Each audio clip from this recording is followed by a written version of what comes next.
How to finish a bore through, and we're going to compare the irons I've tested to date.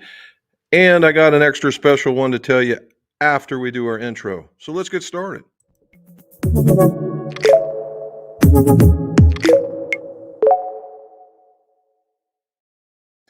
Welcome to What's in My Drawers Golf Talk. Jim McCleary here, 7-time America's 100 Best Club Fitter with Golf Digest and the last International Club Maker of the Year. And why is it What's in My Drawers? Because it's about what was in my drawers in the golf shop. And why? Because old club makers and club fitters are tremendous pack rats, and I'm no different. So let's get started. Golf did some history this weekend, right? It's good news history too. As a matter of fact, we had an amateur win a professional event. I got to squint a little closer here.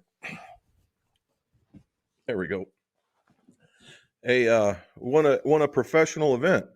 Now, I did a little study on this kid. He is got game, right? Reigning amateur champion.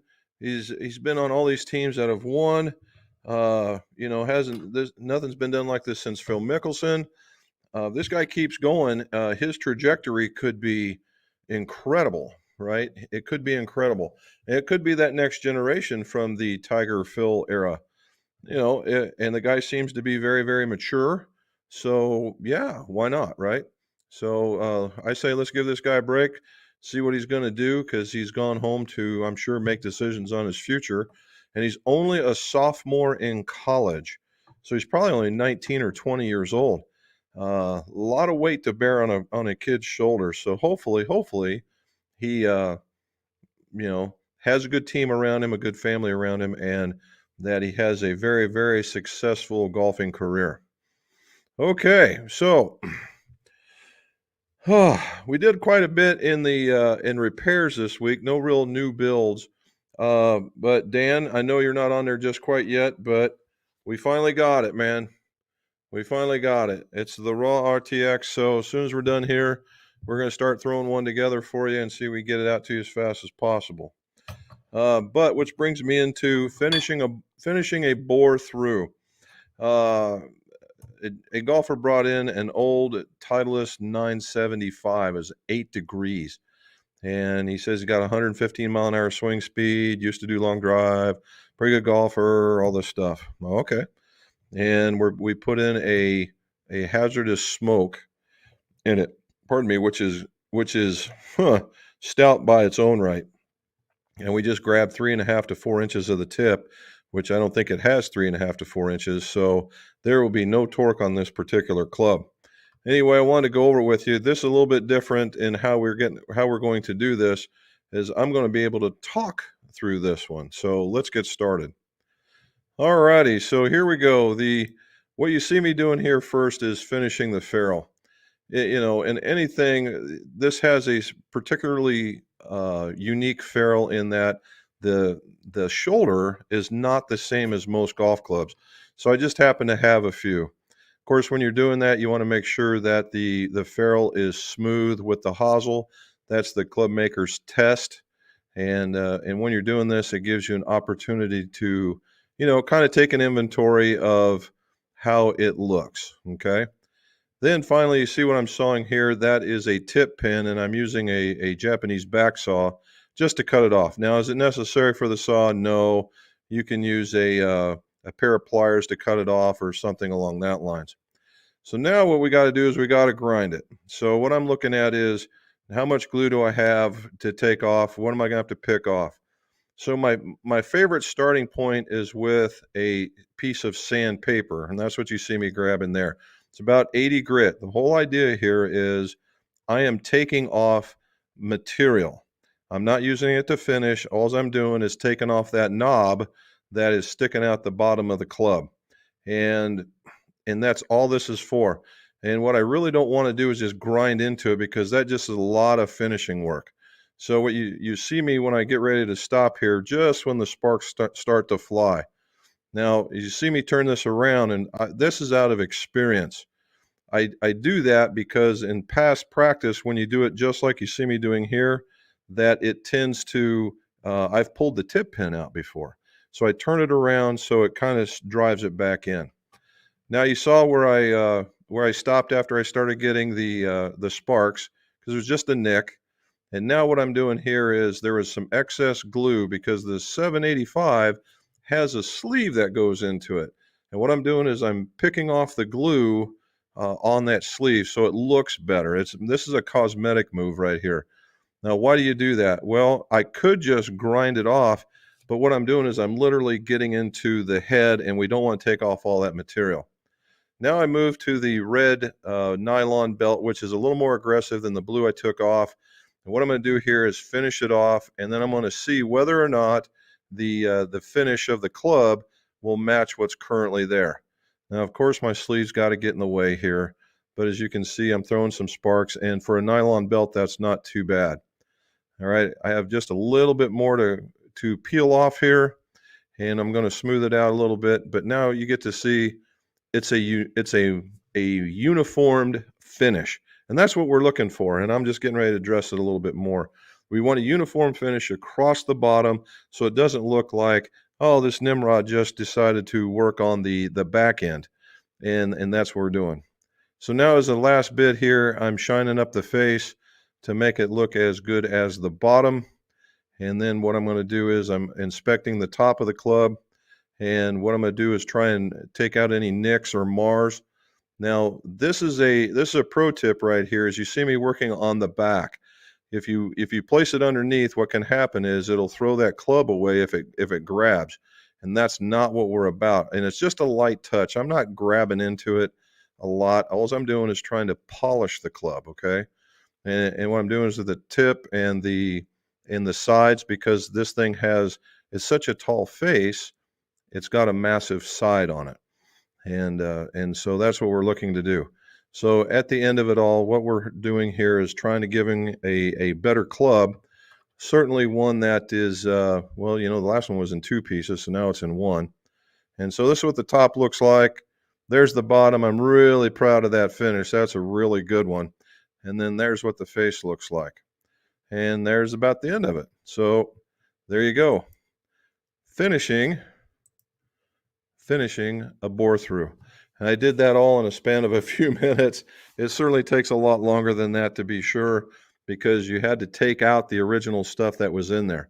Now keep in mind, most club heads nowadays, the hosel on this thing is only about this long. On Titleist, this thing is nearly 3.5, 4 inches long. And so there's a lot of heat that has to be applied evenly up and down the club in order not to burn the paint. And once you get it all warmed up, the best way just to remove it is to start drilling. And you start with a drill bit that's small enough to actually remove some of the innards of that shaft, and then work your way up. Eventually what will happen is you will have built up enough heat in the top and or the bottom in order to push that shaft out. And that's what you want. You don't have to go in there trying to clean it all out. That's just a lot of time. The other part is you don't want to put so much heat into it that it takes that sleeve out. Because if it takes that sleeve out, you got to glue that thing back in, and now you got to fight another layer in order to finish it off to make it look like it did when it came in. All right. And they used to sell them. Those sleeves were very, very long. And I've only had one pop out in me ever. And it was very close to a nightmare to put it all back together, because it was multiple steps. You had to glue that one in, wait, glue the other one in with the tip pin, wait, and then start doing it all. So that's where that one goes. All right, that's number one. So we did that one. Oh. So hopefully you guys have been watching the iron reviews that I've been doing, and I've been doing the irons on purpose. They normally don't get a ton of views, but we're starting to climb back into getting some. We're trying to be a little bit more dynamic, although the last one maybe not so much, but it was interesting. It really, really was. So we've tested the Cleveland Halo, the Cleveland XL, the Mizuno 241, Mizuno 245, and now I've also got the Smoke and the HL, the Smoke HL, the high launch. And that will be the video that is coming out tomorrow, so you can see that. And again, so that gets us to this: like and subscribe, hit that bell across the bottom. Please tell your friends so that we can grow this channel. The live streams are starting to see more, right? They're starting to be seen by more, and that's kind of what we're shooting for. And then we can make this a little bit more, I don't know, modern maybe. Let's go with that. Alrighty, so I've got it here on a Post-it note. I'm going to set it right up here so I can look at it while I'm talking to you guys. And so what did we do is, if you guys watched them, you'll notice that I hit the halo. I hit it pretty far, right? But again, it was very strong lofted. Now I got to tell you, and I think I still got it over here somewhere. Oh, where did it go? I don't have that one for some reason. Where did it go? Is this it? Nope, that's not it. Well, apparently, oh, there it is. I'm looking right at it. Okay, so right here, this guy. All right. The thing that I really, you can take from this is a super easy to hit golf club. It's made to be. You got the rails on it don't allow you to dig, along with the wide sole. It's got this swoop back or scoop back, just like Halos have had forever. And I hit it with this helium shaft. Not a fan of the helium shaft. It's a little light and a little flexible for me. However, I smacked the crud out of it. I got it up there. So I had two categories of all the what it looked like when I hit them all, and what it looked like when I pared them down, right? And what it looked like when I hit them was 170, 173 with a 7-iron.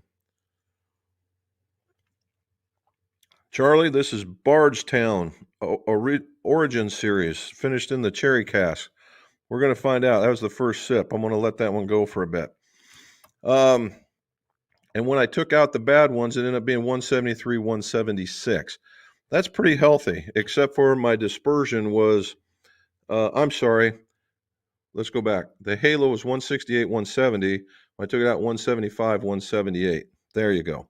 But the dispersion was wide. It wasn't, well, no, that dispersion was tight, actually, sorry. And so it wasn't too bad. It was very easy to hit. I don't think I could look at it at address personally. There's just too much going on. If it was a little more simplified, I think it would be a great club for a lot of people. The Halo XL. The Halo XL, I think, is going to be, and I'm not a Cleveland guy by any shape of the imagination, but that's a neat looking club. I mean, it's a traditional looking club. It's long in the blade, has some offset. It's not as strong lofted as the other one, but I actually hit it further in the first column at 170, 173. So I was about 2 to 3 yards longer. And then when I took out the stuff, the carry distance was shorter. It was 173, 176. And that one was fanned just a little bit. They still got out there. I'm still playing them all. I mean, now I will say this one was very, very tight, but it was way inside of my right. And that's because offset and the soft shaft. So, I can't be 10 yards off and be this tight. You want to be more, you can't count on that. Let's put it that way.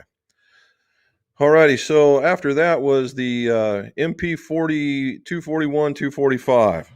So 241, our traditional blade, right? Traditional blade.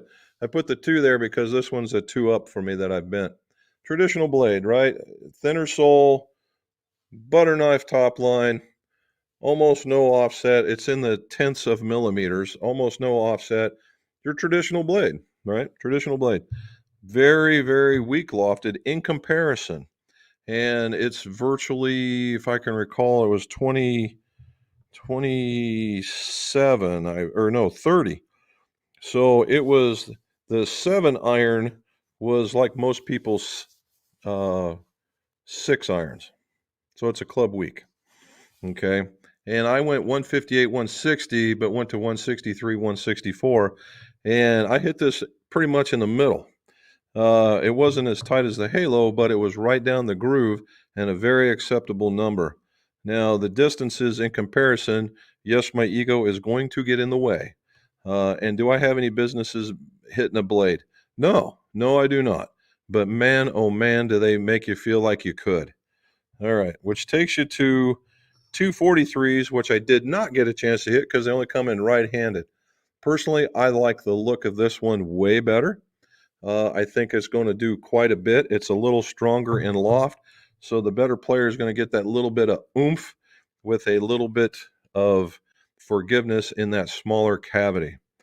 However, the one that I think is going to be it's going to blister a lot of people is this one.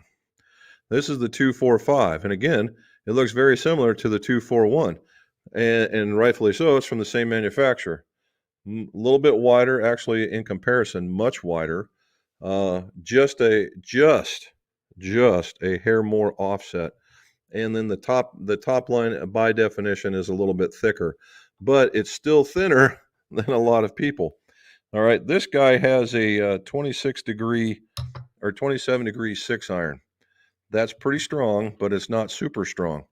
And that one I went 167, 171 in the beginning because I hit a couple pretty bad. And I ended up 170, 178, and in a pattern that was certainly pretty good. And that's the reason why I'm excited about it. Now, in the smoke, which is coming up, and I should tell you that in the first category, the smoke 7-iron beat them all, right? Beat them all by at least a couple of yards in carry and at least 3 yards in uh, in distance. Now, this thing I will say before you get to see it all, but this one, when they talk about that sweet spot from every spot or whatever they're calling that, right? What do they call it? A sweeter at every spot. That's what they're saying right there. And what they've got is this guy where they're talking about where you can miss. The idea is to give you a very forgiving face, okay? And in the irons as well. I know it's holding up a wood, but it's in the irons as well. And it worked, okay? It worked. I would not be afraid to recommend this one right out of the box based on what I did. My pattern, front to back, side to side, was in a very, very decent oval, okay? So my worst shot carry was like 166, 167 to 169. And when I took all the bad ones out, I ended up 172, 173. So there's a lot of spin, which you want with these irons, and a lot of the landing pattern was very tight. However, I didn't hit it quite as far as the other ones, but it's still a contender. It really is still a contender. All right, and the HL it comes in. It's a weaker club to get higher loss, right? And that one went 162, 164. However, ended up 167 to 170. So not too far behind because it is a couple of degrees weaker and a little easier to hit. It was much along the lines of the XL, just a hair longer in blade length, a little wider in the sole, much easier to hit. To the point, uh, I've already sold 2 sets of these things, outperforming the smoke just because of the way that it's made, right? And it fit these particular golfers, the ones that tend to get a little deep in their shots, need a little help not going left, that kind of stuff. So I fully expect some more HLs to go out, but as the season progresses, I'm going to see a lot more smokes leave the group. The reason why I'm thinking this is going to be so popular is the price. The original paradigms were around $200 a stick. I believe these are going to be like 160, which brings them back into the fold of all the other clubs, and you're going to get that same performance. The looks are a little bit nicer, and there you go. All right, bonus round. Bonus round. Today, I just got my Wilson stuff. I have been waiting on this one for quite some time. My rep Dave is a super duper guy, and he doesn't want me to get in trouble, so he waited until he could get me out of the embargo dates. So we're out of the embargo dates. So the very first one is the blade, right? We gave you the blade. This is a lefty blade. Look at that thing. Who doesn't like a shiny blade? Let me walk that off a little bit. This is totally chromed out, man. This is like new old school right here. Look at that thing. There we go. Whoa, it's coming back. Come on back here, you. Let's see if it goes back. Oh, here we go. We'll get like this. There we go. So this is where we need to be, right? This is that's the blade. Now I will say, thin top line, just like the other one. Very thin sole, like the other one. Has the fake bore through. Does look cool though, I have to say.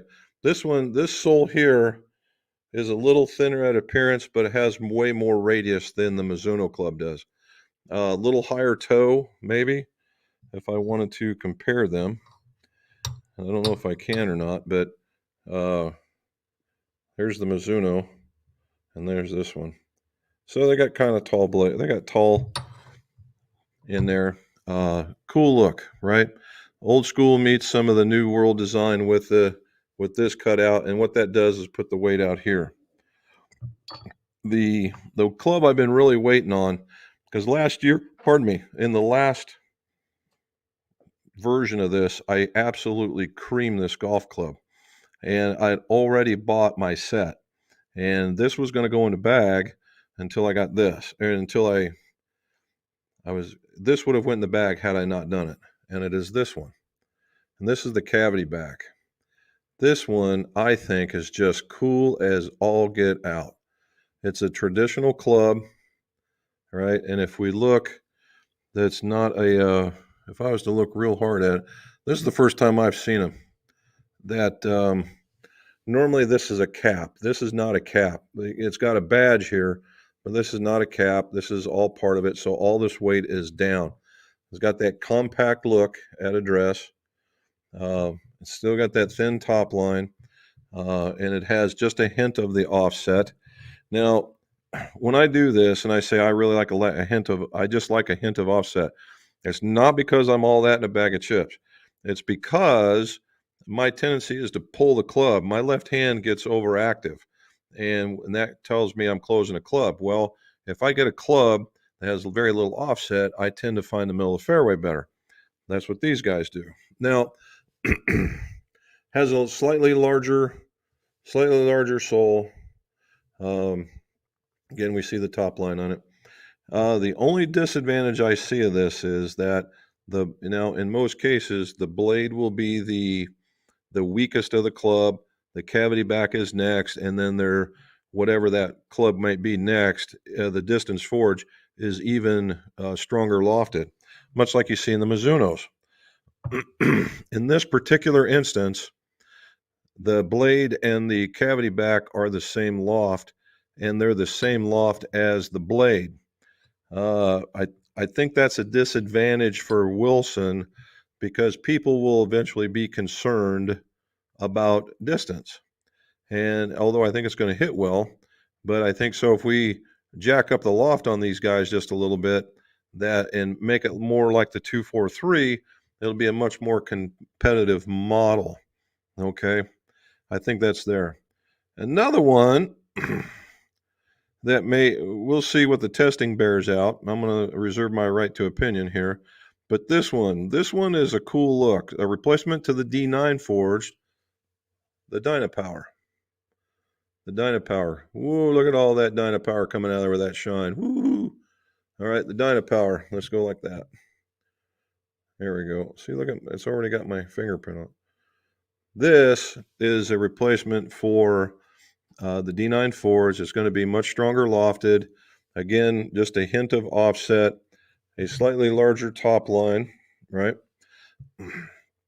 A deeper cavity. Now, this one, I believe, has a cap on the back. The badge starts here and goes all the way around in order to cover up whatever unsightliness there might be inside there. It also sports the power holes. You see all the power holes right there. This one has 3. Now, what they traditionally have done is they find their way closer to the face, and then they move these slots around in order to give a level of springiness so that you get a little bit more oomph out of the club. And when you get down into the 8 iron, it might be the 8 iron, the grooves disappear, because at that particular point, you're not looking for launching it off the face. You're looking more from a control aspect. So, got more irons to test. And I'm kind of excited about this one. Like I said, I think this is going to be the year of irons, only because that's the way that the product cycle has been. But it's pretty cool. Now, in a couple of tests with with the drivers, the Callaway Smoke is out. It's performing well. I won't say it's killing it just yet because it's the only driver that we've ever tested, but I do have a Cleveland one sitting right over there, and we're going to test that one, and then we'll see how it works out. So that's a lot going on. So if you haven't seen any of the videos, go back. What I've done is I've taken pictures of them so they all look the same, saying easy to hit across the top with either question marks or exclamations, just to see what's going on, and so that I know that that's the 2024 lineup. So give it a look, see what you think, let me know. All righty. 90 comments. Look at this. Mrs. McGolf has been busy talking, I'm sure. All righty, here we go to the top. Let's get to it. Look at that. So Matt doesn't have any soccer today. Questions for all. Describe your golf wish list for 2024. He wants to play over 55 times. Well, you better get started there, big dog, because that golfing in the winter kind of crunched you with the snow, didn't it? 55 times would be awesome. Oh, wish list, huh? Wish list. Well, since he's always, mine has been score. I want to break 80 more than once and then go on a route. I want to break 80 like 2 times in a row. Maybe 3. Let's go for 3. 3 times in a row. That's what I want to do. Jim Anderson's not feeling very good, but he's going to catch up in the morning because he's over there in the UK area, and he's going to take a look at it when he wakes up. So you take care, Jim. Charlie, how are you, sir? Does shaft balance play any role in assembling a golf club? Balance point, not for me. No. What if you know what's going on with it, Charlie? So balance point normally kind of goes in line with counterbalancing. Okay, if you get a higher balance point, typically they'll say, "Oh, we've got this." Um, you can say it's counterbalancing because more of the weight is back towards the heel of the shaft or the butt of the shaft. Now, what does that do? Well, if it was lower, it helps you with swing weight. I mean, that's really where you're at, and it can do that if we're really paying attention to it in that manner. Now, with these guys, the Wilson product is staying true to form in their weight, which would be a traditional weight. Okay, a traditional weight for a 6-iron, which is about 160 to 162 ish.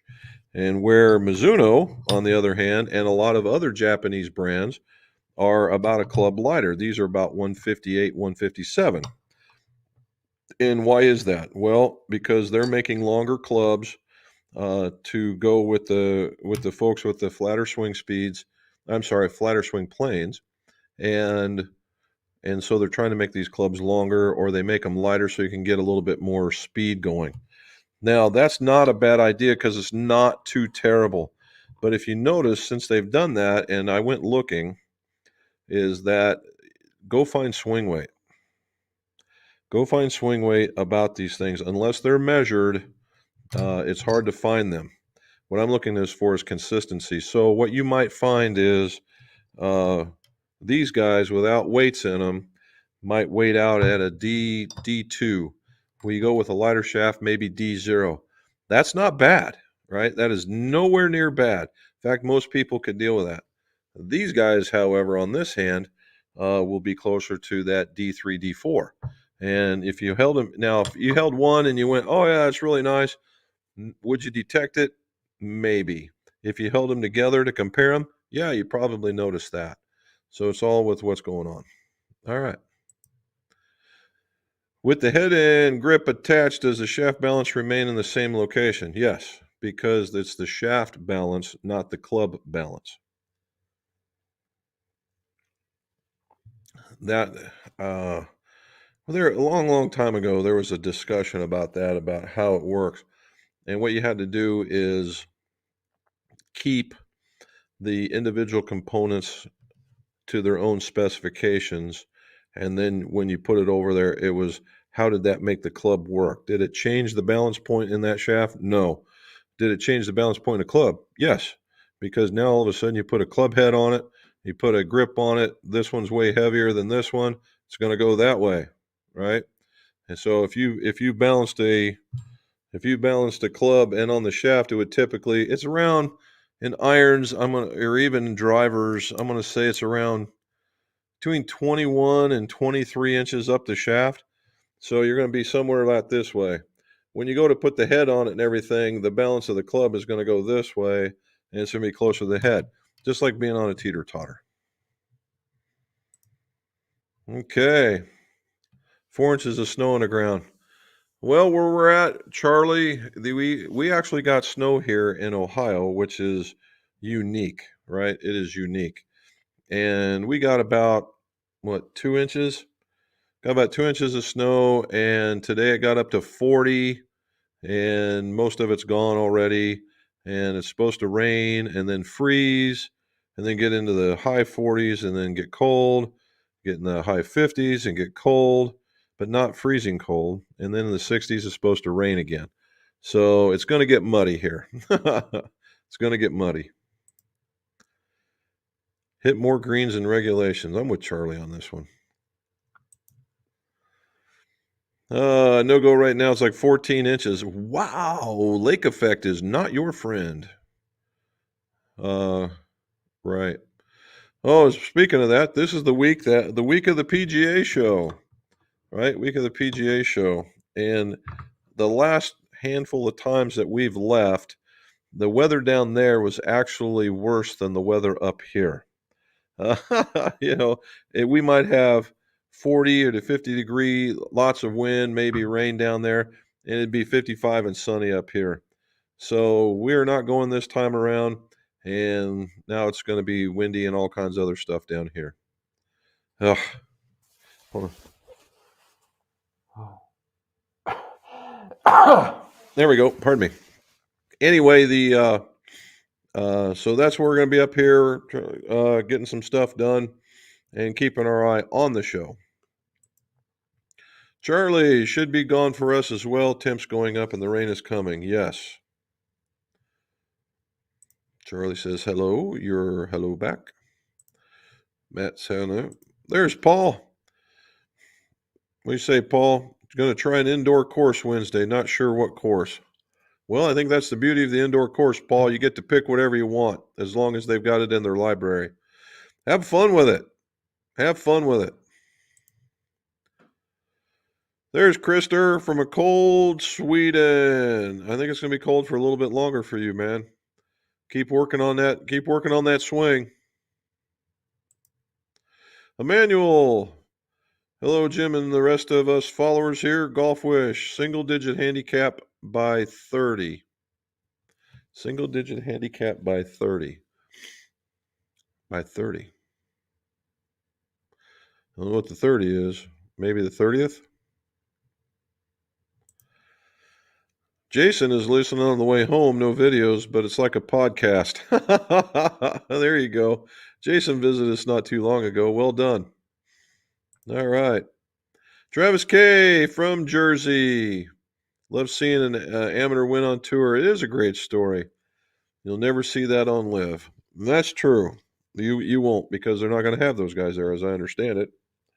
It is a feel-good story. You know, it was a feel-good story for the guy. It was a feel-good story for the tour. A lot to look forward to. I really, really hope that this pans out, right? Because, you know, we've got a lot of very, very good. They're all good golfers, right? They could step in at any one place out here and just cream us all. However, if this guy, if you look at this guy's resume of what he's done. Save the Tiger that won the amateur 3 times in a row before going out there.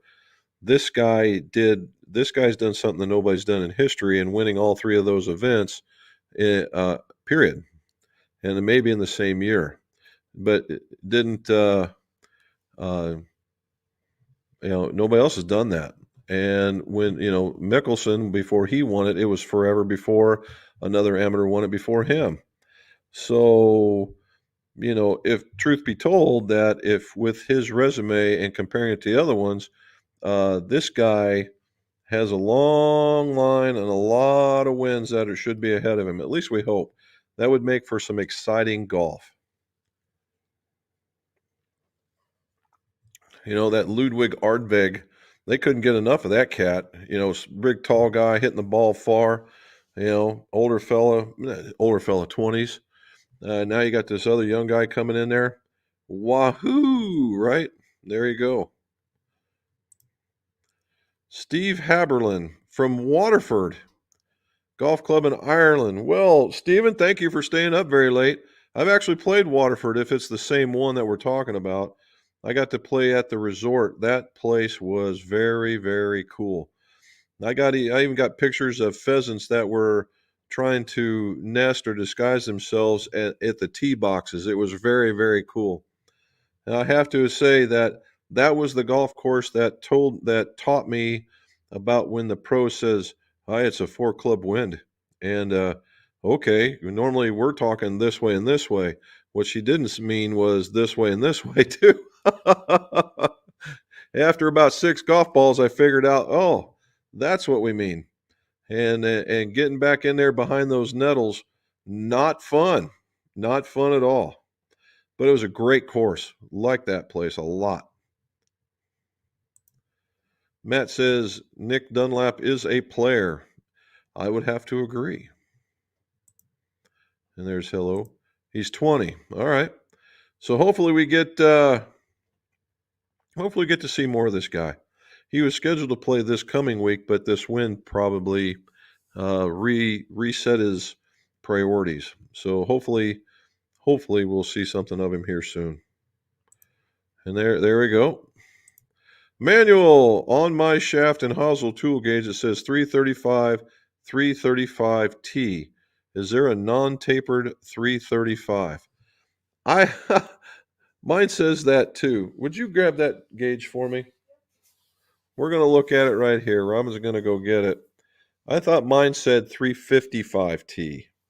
And don't get me wrong, dude. I'm with you, right? I am with you on this one. But I have 335T. I don't know what that means. Alrighty. Yeah, it's 355T what I got, man. So here's what it looks like. Here's my new gauge. Right? The giant nut from hell. So we've got, let's do it right here. We have 335 right here. 335. 355T for the taper tip.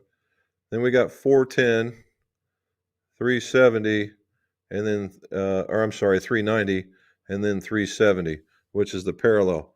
Now, what happens here is if you see that, that's where the shaft comes in, and this is to test the head. Oh, she's left. And so mine says 355, and I've made that very same mistake. I was like, "Hey, Robin, what's 355? What's 335T mean?" She's like, "I don't know." And then I had to go back and read it. All righty. PC is going to join the ICG. What are your thoughts? Well, I'm a member, so I'm going to give you a biased opinion. And I'll give you a real opinion. There are a lot of good guys there. Right now, as I've seen it or haven't seen it, is not very active right now. And I don't know why. There's a truckload of information to be gained there, and there's some good testing. Okay. So I would reach out to those guys and tell them that you're interested.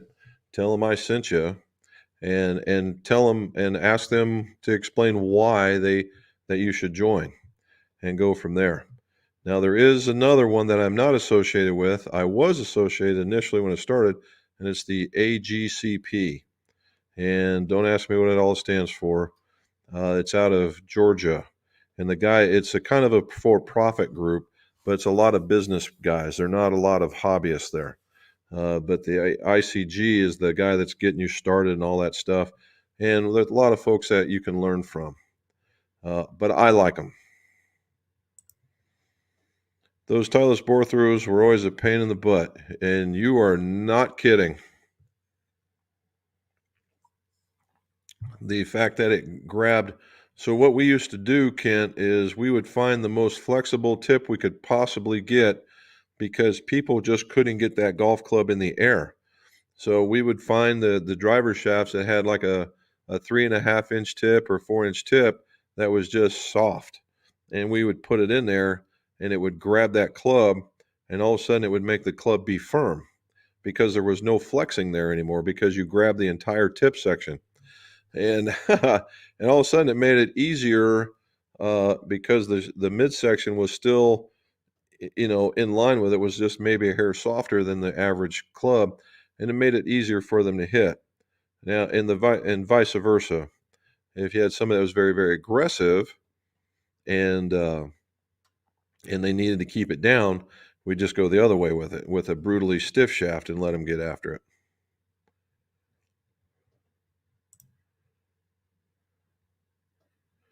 Did you get the shafts for the iron heads you had? Oh, yeah. Okay. There's Kent. Hi, Robin. My dog Rex. A man wearing women's clothes wins the NXT Golf Classic. Yeah. The real women do not boycott, trespass. The events soon be over. I saw that, and I don't know where the event was, but I also saw another article where that if they let this go any further, that the largest portion of their sponsorship was going to boycott them. So we'll see where that goes.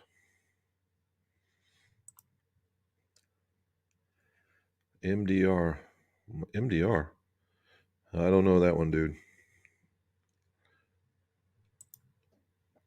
John Cherry. Hello there, sir.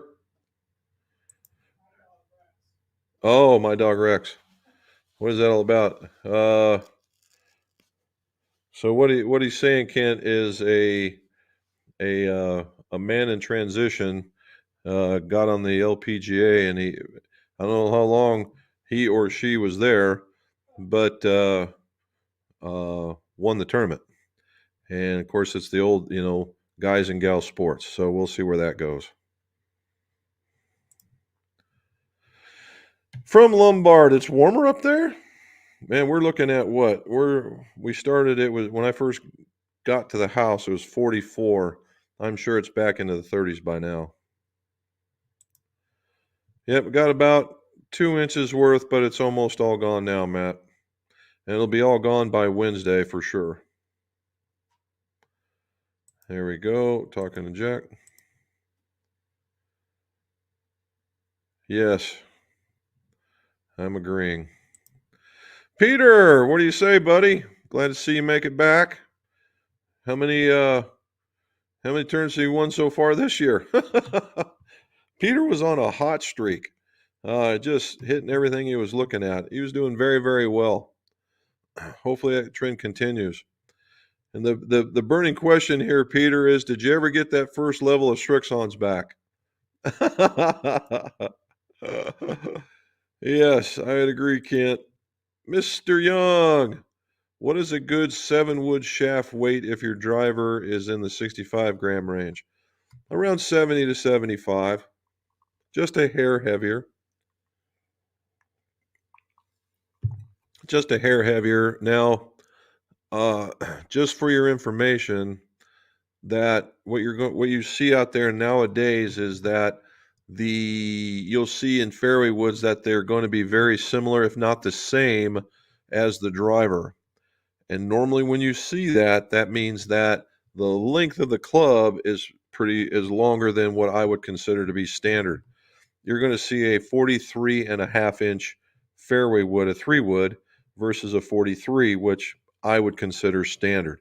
Even in today's climate, they have 45.5-inch drivers, and that's all good and dandy, but testing would bore out that 44.5 to 44 3/4 is better. And when you pare that down, 43.5 will work, right? Or 43 will work. All right. The Cincinnati is worth going to. Oh, is it worth going to, Dean? Well, you know what? We were invited last year by the guys that own the golf stores that are in that neck of the woods. What were they called? Golf Exchange. Guys are nice, and they really have their heart in the right place. With if nothing else, if you got to go in there, in the back row, they had these skill prizes, and these skill prizes were $5 for a try, $5 for a try, $5 for a try, everywhere you went. And it was manned by the local golf teams.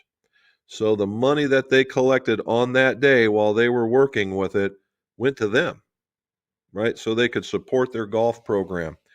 I thought that was outstanding. If nothing else, I would go there just to do that. Now, last year was basically the first year that they were trying it out, and they had some pickleball in there just to get people introduced to pickleball. Of course, they had the guys with some used equipment, just killing it there. And then the Golf Exchange had their stuff, and there was other individual people. There was some PGA professionals, some medical folks. I actually a couple of local companies that do range detectors or range finders, and there's a lot of that going on. The LPGA was there. A lot was going on. So yeah, it was. For the first time, I thought it was really well done, and I know he wants to improve on that. So I would, for the little bit it is to go in there, you could literally spend, if you took your time and looked at the stuff, got to know some of the folks, you're in there for a good 3 to 4 hours easy, and then you could leave. But I would certainly recommend it. Guess who's here? Who's here? Spectrum. Really? All right. I'm gonna tell him sit in the van and wait. Yeah, we're almost out of it. So Robin's telling me, so we've been having issues with our internet. It's been failing. It's been coming back. It's been failing. It's coming back.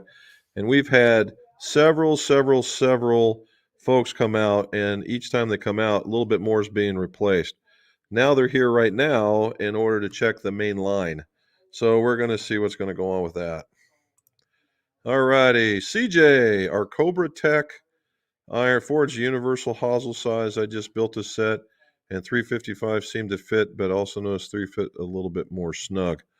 I just did. Oh, I missed over one. I just did a set of the one length, and I used 370s, and they fit fine. I didn't shave off any extra. Now I did tend to cone the end of the shaft. I would think that the 370s would be fine if you got them to fit. I like a snug fit, not one you got to jam it in there, but I don't like a lot of wobble. So if you maybe used a tip shim, then you're good all day long. Charlie, when I first tasted this when we were out there, I didn't think I was going to like it, but after the ice has had a little bit of time with it, I like it. I think it is smoother. It doesn't have hardly the bite, and I can pick up that cherry flavor in it. So yeah, I like it a lot. All righty. Michael Moody, how are you, sir? Glad to see you could make it. I see your name on both of those, Matt, the 241s. Yeah, he could hit them, I'm here to tell you. Apologize to the world that thing that comes from the UK, complete as your chromosomes dictate, not your beliefs. Well, if you're looking for an argument, Kent, you got to go somewhere else. Last week, I attended a tailor-made demo event, tested the IQ10 at Woods and Hybrids. What did you think? It's getting a lot of good press, but it's its turn in the bucket, so we'll see how it's going. My Wishons are awesome. No new class for me. Did we like? Yes, we did like the heat wave, but we're going to like the even more of the heat coming at the end of the week. Yeah, I don't, when I look down at all these, even the funky ones from Cleveland, they're not bad looking per se, but that XL I think looks like a regular golf club. Just very, very easy to hit. You just launch it right out there and point it and go. Michael just tried the 245s and lefty, and yes, sir, I think it's going to cost me. It's very easy to hit, I have to say. It was very, very easy to hit. Yeah, that's what we were asking him. Not warm enough for her. Nope. No games. Ron D'Ambrosio, how are you, buddy? Can you dabble in the differences in putter hosels and how they affect putting style? Face balance, toe down, etc. Luke, face balance is better for Luke face is better for, and center shafted is better for. Okay, so let's define some things here. And when we're talking about putter hosels, there are some that are putter hosels, and then some that are from the shaft itself. So a plumber's neck is when it goes straight up, goes over, and comes up. The more traditional one that you would see mostly on, say, an Anser style or a blade, plumber's neck, right? And what that does, it puts the shaft over top of the ball and the putter right behind the ball. Then you have what is called an S neck, and the S neck is only that this much, and it just zips. Well, they have. Let's go back. There's a longer one. It's about yay long, and it's a big S, and they call that a flow neck. And what that is the club uh, trying to emulate a double bend in the shaft without using the shaft. They're not too bad, but they have a cosmetic appeal that's not very high. Then you have a Z neck, and the Z neck is small. Typically, you see those on mallets. And what that does is take a mallet from face balance to a slight toe hang. That's what they're for. Then you will also see where you have straight ends. The shaft will go straight into the head, i.e., typically center shafts. And then you'll have some that double bend, like the flow neck. And then you'll have even triple bends where they do like this and they also curve backwards. So there's a lot going on there, right? And so tradition would dictate that if you had a face balance putter, which is typically something in the way of a center shaft or a mallet, although there are some like double wide blades that will face balance, meaning that the face points up to the sky. And those are typically what tradition would dictate is straight back, straight forward type putting motions. All right. Now that's straight back, straight forward. But what we really normally see is straight back, straight forward with a face that opens and a face that closes. That's what we normally would see. Whereas Z neck in that same mallet would work probably a little bit better. Now, ones that we call them screen doors, where you have an arcing and the putter path is an arc and the face tends to stay in line with that particular arc are like your blades, the ones that have a lot of toe hang. Call them Ben Crenshaw type stuff or screen doors. Okay, and that's where they go with that one. Center shafted, I tend to like a center shaft, and I think I'm straight back and straight forward, although I'm sure I'm not, but it just feels more natural to me. Now, I'm going to blow this thing totally out of the water and just watch your head explode off your shoulders. The putter from last year, which already taking off this year, is the lab putter. And the lab putter stands for lie angle balance. And what that means is it's a putter that just stays like this and it stays in the swing plane, and they're typically all center shafted. The thing works. Okay. The thing really works. There's a totally different approach to putting. Now, are the other ones poor because of that? Not even close. They've been around for years. People have been winning tens of millions of dollars with them. But I'm here to tell you that this lab putter is just easier to swing. Okay, just easier to swing. Now, without getting into brands, that one, the Makefield, because it's hard to find center shafted, are probably two of the best center shafted ones that are out there because of the variety that they offer. You might get one out of Mizuno, maybe an Odyssey, and it's just going to be this little bitty round mallet straight in at a particular lie angle, and that's it. Where these other ones are adjustable. So that's where you're going to want to be. Hopefully that helped. All righty. Kent saying, maybe this weekend I did play right after New Year's, but the weather has not cooperated recently. You are correct, sir. Could have got out on Christmas, but outside of that, it wasn't very good down here after that. Okay, Swing It says Q10 9 degree, set to 825 with a 65X was the best fit. 307. Look at him go. Total average was 331 with a spin of 2. Man, that's right down the groove, bud. Well done. Well done. All right, there's Ron. Hello.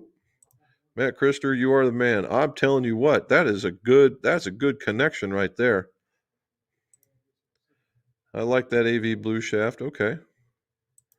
Got fitted into the 3-wood, 14 and a quarter, and the weight all the way out with a hazardous blue 70S. Turning it over, maybe. Talking to Billy and Frank, she is. Hammering it down here, Matt, we would be better playing in a pair of flippers than cleats. Yeah, you're in the rainy season. Yes, I got tips for heads and got the shafts up on the wall. Thanks. Okay. And I am living vicariously through Kent. No doubt. We all are. Brody Rethamal. All right. From Iowa. Nicely done, sir. Depending on where you're at, what, go Hawks or Hurricanes? What's your input on using collared ferrules? You can get by without using a collared ferrule with steel shafts when reshafting neck irons. Thanks for all the info. You are more than welcome, sir. If it's a collared ferrule, I would say use it. Okay. Now we're talking Nike. So Tom Stites, who was the designer back in the day, if you put you basically had a really good tight fit. It wasn't like you see in a PXG or even the new Pings now, where they're or even in the Callaways as well, where they kind of wobble around, and you have to have the right ferrule regardless of the shaft that you put in there. When you had these, you could in the steel shaft, you could probably get away without doing it. But I would make sure that that little void that you're going to create does get filled up with something to help hold that thing in there, i.e. maybe a little bit of glue, another collar of some variety or whatever, but don't let it go without anything. Can you do it without steel? Very much so. Would I recommend it? Just for the sake of being universal, no, but can it be done? Yes. Yes, Chuck, yes, Charlie, they are, dude. They are awesome, and I'm hoping that they work out. Don't do that, Matt. I'll make you very old. I have a Callaway demo event on Thursday and a Cobra Dark Speed demo event on Saturday. Man, Krister, you are just getting it. Well, let us know how that works out for you. I'm just dying to see the comparison. Right now, the Dark Speed has got all the attention. Mark Ransom, what do you say? Are Aerotech Starboard private stack parallel a good shaft for irons? Yes. The Aerotech steel fiber is a nice shaft. All right, it's a very nice shaft. The 95 is probably the most popular just because of the weight. The 70 is probably an R. Well, it says R right there. And yes, it works very, very well. The private stock is just basically a tighter version of all the rest of them with a cooler paint job. Don't go, Krister. It will cost you more money. No doubt. No doubt. Who said you can't buy a golf game? Oh, here we go. We're talking to smack, Krister. All righty. I have already seen the Dark Speed, and I must say that I like the compact look of the 8-degree head with a deeper face. All right. Here we go. Oh, you feel the money. Well, let me hit him first, buddy. Let me hit him first, and let me tell you what I think. I can do a bit of a comparison, and we should be good to go. Twee is always buying clubs. I think he needs to buy one. There you go. Don't look at the staff MBs. That's an expensive experiment, no doubt. I don't know, dude. I mean, certainly I'm going to hit it as part of the experiment, but I mean, that is just such a cool looking club. Who doesn't like a muscle back? But the question is, who can actually hit it consistently? mean, it's a good looking club. And it's weak, so you're going to lose a whole club in distance. So that, you're going to question yourself and you're going to try and hit it harder. And all these other things are going to show up. Frank, what do you say, buddy? Billy Shaw, really thrilled with the new heads. All right. Glad you like them. Yes, I would agree. Lawrence Bronson, what do you say, sir? From New Jersey. Glad you're in here. Swing at about 2 Vokey SM9s. Really nice wedges. They are. They are. I'm not going to say anything bad about him, that's for sure. What do you mean, where am I at? Just wondering where you're at, man. Where you at? I'm right here. Ron Langfus. Jim, you held up a right-handed Diet Power Forge. Does it come in left-handed? Yes, it does. Yes, it does. And when will it be available? I believe all the stuff is going to be at the beginning of February, I think. I just saw a picture of and I don't have my phone with me, a picture of the embargo dates and their availabilities. And it was all middle of January, beginning of February, maybe middle of February. So it's coming up quick. Frank, when adjusting swing weight, I've read that many people are against weighting the butt end. An explanation why. Why would this be frowned upon? Well, Frank, it's not frowned upon per se. It's just not liked. And the reason why is that because the whole idea of swing weighting is to get a balance in the club that you prefer. Okay. And when you put weight in the back, all you're doing is adding weight to the club. So now you've made the total weight of the club heavier. And in my opinion, total weight is far more important than swing weight will ever become. So once you get a total weight that you like, there you go. Now, if it feels a little heavy, okay.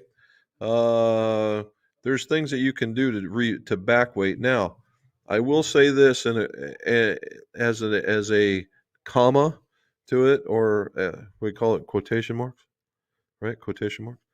That if you're an aggressive swinger, and I mean aggressive swinger, putting that weight in the back of your hands actually will be a good thing. Because now because when you're an aggressive swinger, your hands pick this up and you know where you're tracking it, and it allows you to bring it around and swing it around pretty good. Outside of that, I'm not a fan of it. I'm in the other camp with the other folks. Can it be done? Yes. Can you do it? For sure. Would you do it? I would try and talk you out of it unless there was some just had to have it kind of excuse.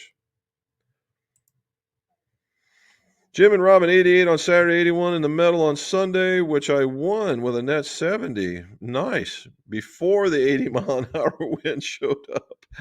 Oh my gosh. You know what? You guys are all my heroes to be able to play in that stuff over there. I got a chance to do it, and wow. You got to have a special philosophy or mental makeup for golf out there. And I wish I was that tough. Dynafor looks good. It does. Any suggestions on a shaft similar to a Project X T800? A T800.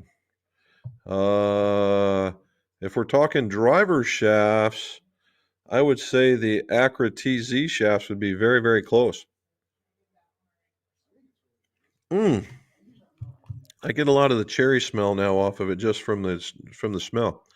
But the TZ shafts, and over there, Pui, if you go to, there's a guy that's the actual dealer for Europe that's over there. His name's Lee Porter. He certainly can help you out with that. And he's in England. And I believe I've played golf with him a few times. Super nice guy. And he's in the middle of, as he said in his words, middle of town. I don't know what that means. All righty. RSG, howdy from ice-covered St. Louis. Woo! Power holes are more than just places to clean up the club. Or power holes or more places to clean up the club head. Well, as long as the little plastic pieces stay in there, you're not cleaning up more stuff. I have only heard tales of it falling out. And all the ones that I've gone through has yet to happen.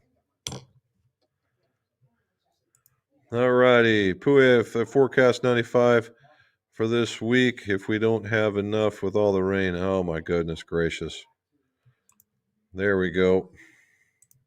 Scott Gordon, what do you say, sir? My wish list is to see my nephew win the high school district champion again in his sophomore year. That would be awesome. Nothing like a repeat. That'll get a lot of attention. Good for you. Where's that at? Ryan Crow, looking forward to your review on the Paradigm Smoke Driver. Interested to see if the face really as forgiving as advertised. I hit every part of my driver but the center. Well, so far so good. I've dealt with Callaway for at least 10 years now, and typically, you filter through the marketing blather to be sure. But if they're saying this, and they've done the testing to prove it, because you can't lie. Now, you can stretch the truth, you just can't lie. If they're doing that, that means that thing has been done there. I think the Paradigm from last year was a fairway finder. So if they've done even more, I can only assume that yes. But yeah, we're going to get there. 30 June. Got you, sir. Got it. Now that would be cool. I don't know if I can get, there's no way I could get there. Doing bore throughs well is an advanced clubmaker skill. Such a pain. Yeah, it takes a while. Now, what I was going to go over before is alternate tools that you could do to do that. You've heard of the in the grinders, like a Craftsman grinder. We had two grinding wheels. Now, what they did is Scotch 3M made Scotch Brite wheels, and these Scotch Brite wheels had different coarseness, and that's what I started out on those, and I would grind my way through those using those Scotch Brite wheels. And it wasn't until I got onto a tour trailer and I saw him working on a Burr King and doing it, and I'm like, wow, that is just so much easier to deal with. And so that tool that you see on me was one that GolfWorks has, the second model that GolfWorks got. The model serial number 2, number 1 still at the serial number 1 still at GolfWorks. And I am super glad I got it. They make a smaller version of it. Doesn't have as much torque, but I don't think you're going to be seeing too many people wanting to do bore throughs, so not so much, but it is a great tool to be sure.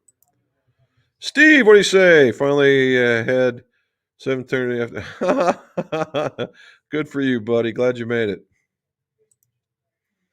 Ryan, spotless rides. Now I'm down with spotless rides, brother. I got a lot of stuff. Let's see, is this something special from you, or what is that? First got a chance live, just wanted to say I appreciate the videos, getting back into golf after some serious injuries. Dude, get better, right? If you're ready to go, have fun. And your information is invaluable. Very cool. Spotless rides. That's not the chemical guys or anything like that, is it? Is that your stuff? That's cool.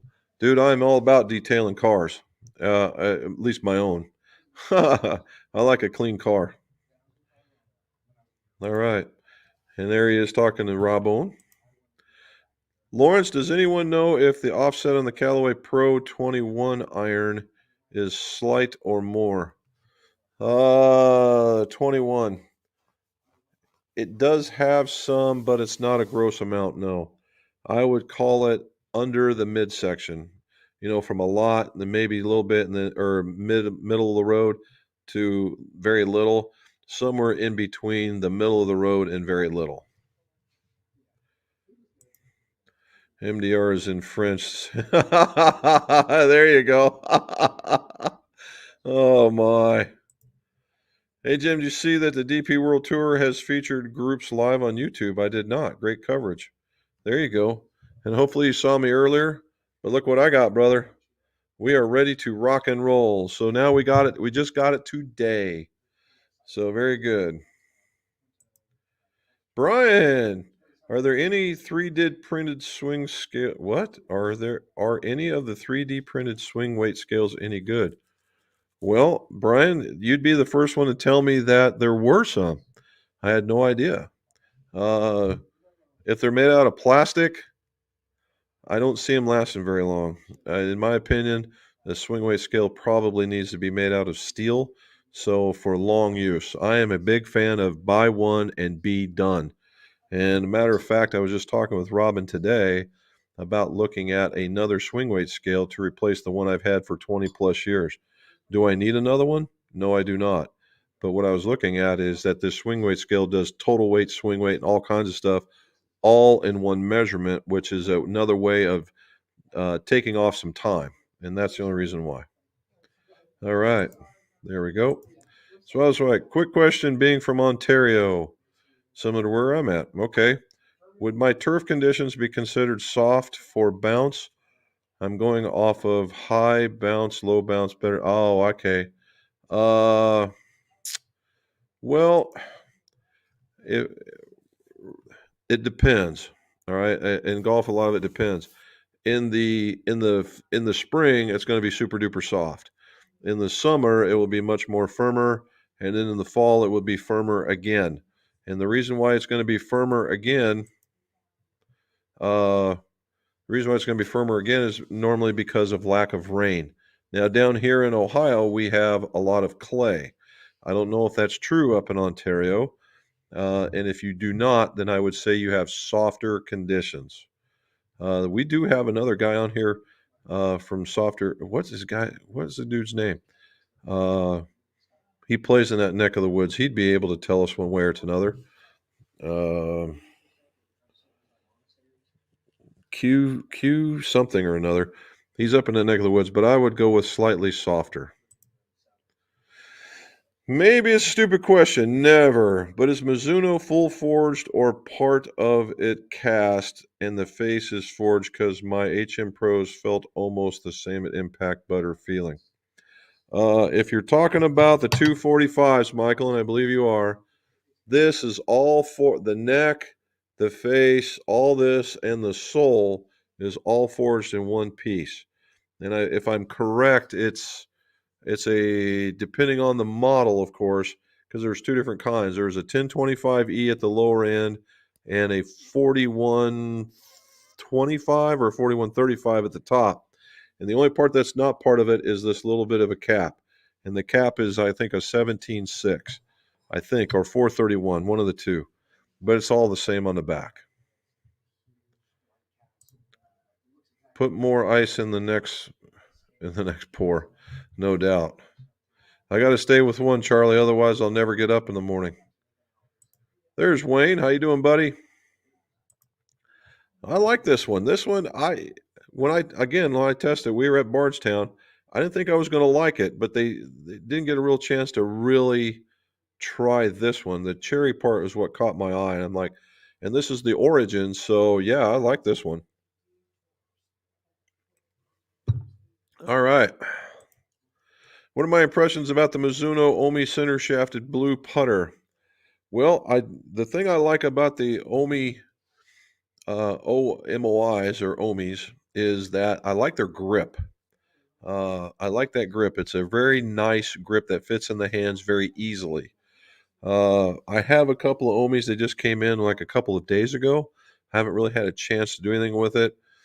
I did not get a center shafted one. I like the Fang putter better. But uh, the now the thing with these things is they come with those kits. Those kits you can make them heavier. I don't think the Omi is all that heavier per se, although they say it is. I didn't think it felt that way, but because the head was slightly bigger, maybe it came away with more confidence. But you get that kit, and you can certainly make it heavier, and that would kill two birds with one stone. Krister says he likes the QI10 better. Way better feel sound than the LS driver. The feel of the woods are fantastic, and they are hot. Well, very good. Jonathan Weaver, what do you say? I read that the QI in Chinese is pronounced chi, so it is Chi-10. R. Okay, that's a good one. I like a play on words. Cheating. Okay, nice. We'll have to remember that one. The internet connection at my farm is really poor, so I moved the modem to the barn. Now I have stable Wi-Fi. Well, very cool. Can you bend a lab putter? Um, In the link, probably. In the mez and in the other one, probably not. Very slightly, because you have to bend the putter shaft.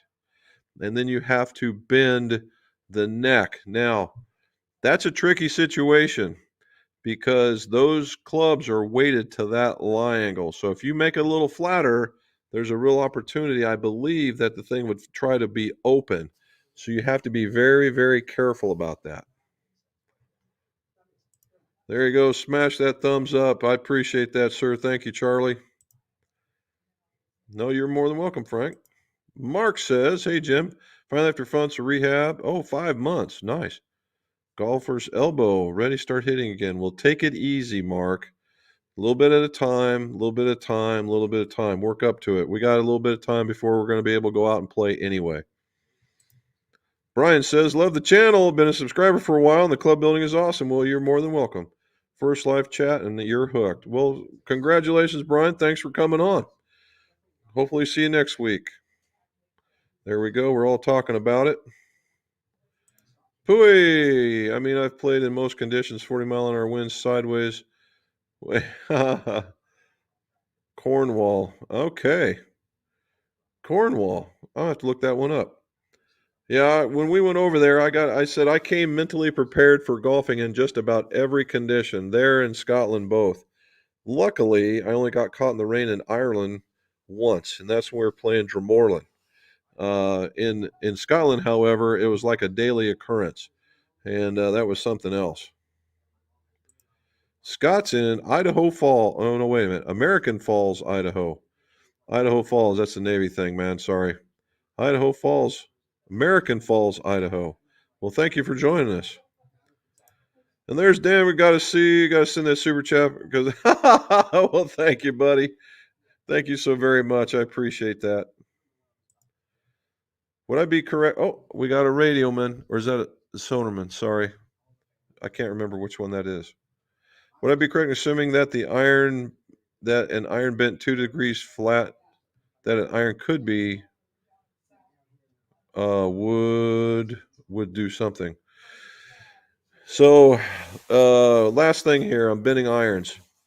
Yes, you can bend irons 2 to 3 degrees, depending on cast and forged. The rule of thumb is 2 for the cast, 4 for the forged.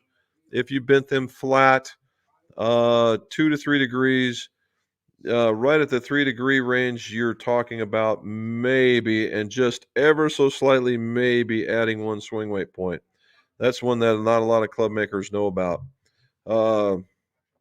And if you did that and your swing was truly flat, I mean, you were into the hosel and you wanted to get it out more towards the center, that's one way to go and do it. Okay. Uh-oh. Got one more. Deuce. I know all about the golfer's elbow. My elbow has been numb for a year, and he goes to the range way too much. There you go. The warranty paperwork that came with my mez says that if you alter anything, it is void. So my plan was to contact lab if I ever want to change. There you go. And Mr. Jason would be 100% correct. That takes us down to the end. Oh, Pooey showed up. Had a 6-iron from 130 yesterday. Goes 175. Yeah, I've been down there. I was in Galway Bay. I was playing at Galway Bay, and I hit a driver. I basically hit a driver into a par 3, and I hit a long iron into a par 4 because of a bend. It was just crazy as all get out, just because of that. All righty, guys. So our cable guy is here.